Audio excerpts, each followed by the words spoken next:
Stage पे मौजूद हैं। मेरी मम्मा मुनव्वर सुल्ताना मैडम की तरफ से और मेरी तरफ से अस्सलाम वालेकुम। एक तो बातें सर छोटी छोटी करना चाहूँगी क्योंकि इकबाल की अंकल ने बड़ी मोहब्बत से फ़ोन करके मुझे यहाँ पे इनवाइट किया, तो उनका बहुत शुक्रिया। और मुझे वाजिद अंकल को भी देख के यहाँ पे बहुत खुशी हो रही है क्योंकि मंडी बहाउद्दीन में वैसे तो मम्मा के साथ अक्सर मुशायरे पढ़ते रहे, लेकिन मंडी बहाउद्दीन में एक खास मुशायरा हुआ था क्योंकि मेरे नाना तो काफ़ी टाइम की जिंदगी का अपनी इंजीनियरिंग के दौर में मंडी बहाउद्दीन में रह के आए थे, तो मम्मा ने कहा कि तुम ही स्टूडेंट के साथ चली हो।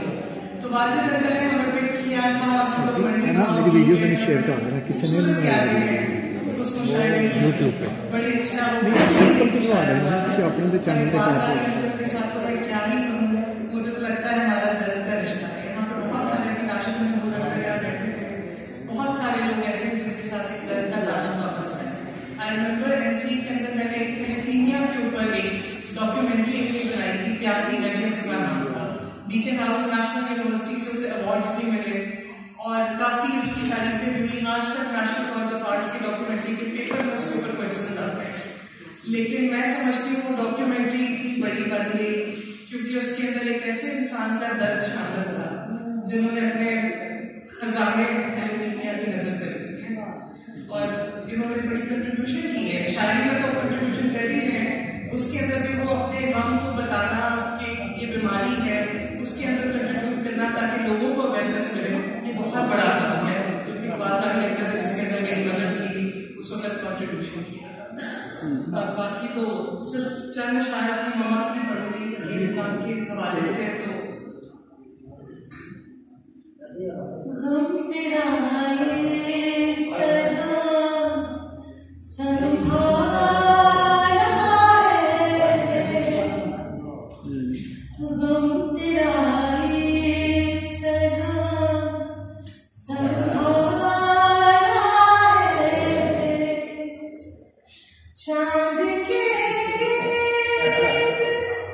जैसे हाल है, गम तेरा इस तरह संभाला है, तेरी आलों से रोशनी लेकर,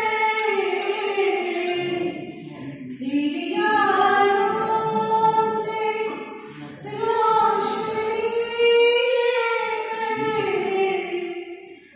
जिंदगी का बदन उजाला है,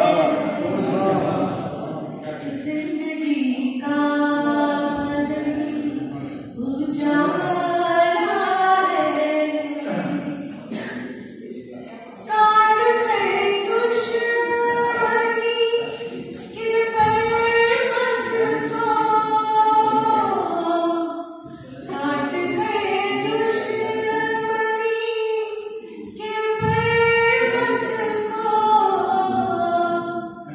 प्यार का रास्ता निकाला है, प्यार का रास्ता निकाला है।